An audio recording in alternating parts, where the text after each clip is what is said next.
Леший, двигайся! Сука, живой, бля. Сидят. Лежи, лежи, лежи. Пидорасы съебываются! Занять позицию! Машина!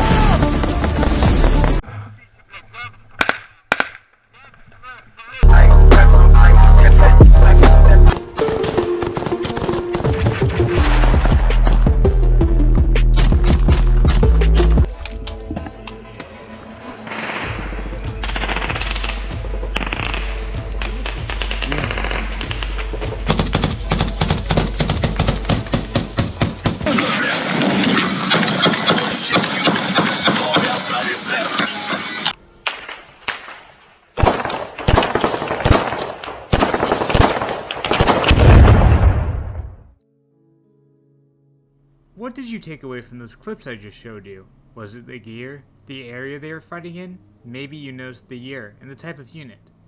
But let's be honest, you were probably focused on the guns. And there's no surprise there, they're the centerpiece of every clip, and of this video.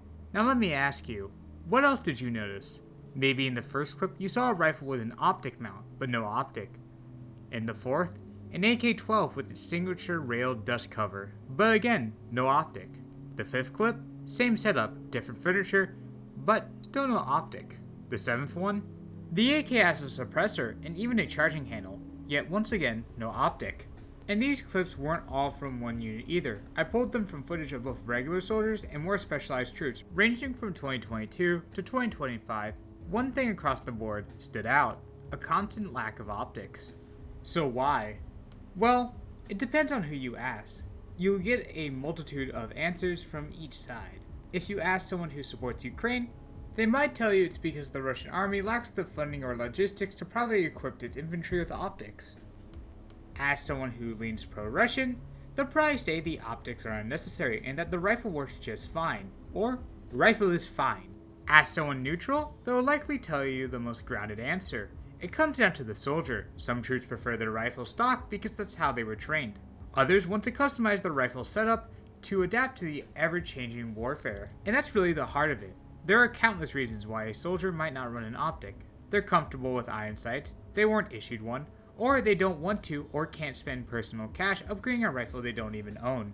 When it comes down to customizing gear, there's a wide spectrum. More specialized troops, especially veterans, are more likely to modify their rifles. The most common upgrades you'll see are suppressor and thermal optics. Upgrade handguards, different stocks, and other items can also be seen, but most times, soldiers usually go after thermal sights and suppressors. But that's a whole nother topic. This video is mainly about optics. Maybe I'll cover suppressors and other accessories later. So now, let's break down the main reason why soldiers, especially Russian ones, often stick to iron sights in this war. Training plays a big part of it. Most Russian infantry, especially conscripts, train almost exclusively with iron sights. For many, their entire shooting experience revolves around the basic AK platforms and stock configurations. Russian doctrine emphasizes marksmanship fundamentals with irons, and there's very little push to adapt to optics at lower levels. When you train for months under pressure and repetition, using iron sights becomes muscle memories. Even when given a chance later on to get an optic, they might choose to stick with what they know, especially in high-stress combat environments where familiarity can mean survival. This isn't unique to Russia either. Many militaries struggle with new gears introduced without proper retraining. But in Russia's case, retraining a massive army to use optics, gear they might not want, would take time, money, and effort most units don't have. There's little incentive to make the switch. Another thing would be the terrain you're fighting in. A lot of combat in this war happens in wooded areas, trenches, small villages, and broken urban sprawl. This isn't wide open deserts. Most engagements occur between 100 to 300 meters, rarely going past 400. In these close, chaotic environments, iron sights are often more than enough and sometimes even better. Why? Because optics can get in the way. They can add unnecessary bulk, can be distracting, and don't offer a huge advantage in dense terrain. That's not to say optics are useless. A good red dot is great for those who don't like the AK irons, and thermals are a huge help. But for your average rifleman sitting in a trench line, iron sights are simpler, more durable, and frankly, good enough. There's also the cost and personal investment. In many cases, Russian soldiers are allowed to buy their own gear, from better boots to plate carriers to things like optics. But a good optic might cost hundreds of dollars, and most soldiers aren't going to spend their whole paycheck on accessories. People forget, most troops see the military as a job. They aren't there to play operator or dump money into kit upgrades. They want to get paid and go home. Unless a soldier really cares about their setup, or has combat experience that has taught them the value of good gear, they're unlikely to spend their own money on something that they don't absolutely need. And even if they do, there's always the risk it gets stolen, broken, or left behind during a rotation. It's a risky investment for something that might not even serve them well. And finally, one of the biggest reasons is durability. Iron sights don't break, they don't fog up, they don't run out of batteries. In a muddy trench, a freezing forest, or a summer thunderstorm, simplicity is king. The AK platform is already famous for being reliable in the worst conditions. Iron sights are just an extension of that toughness. A scratched lens, dead battery, or misaligned red dot is worse than useless in a firefight. But iron sights? As long as the front post is intact, you're ready to go. For many, this isn't about preferences, it's about reliability.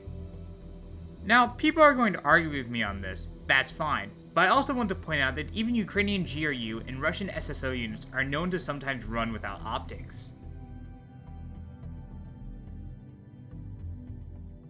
I want to thank everyone for the constant support and feedback on my videos. If you have any problem with this or you want to correct any statement, comment down below. But I want it to be known that this video was made in collaboration with some friends of mine who are actually in the Russian military who gave me some pointers. I forgot to bring up the fact that most Russian soldiers actually wouldn't buy optics for their weapons because they'd rather spend it on gear, like plate carriers and upgraded plates, and all that. But once again, I'd like to thank you all for tuning in and watching this stuff.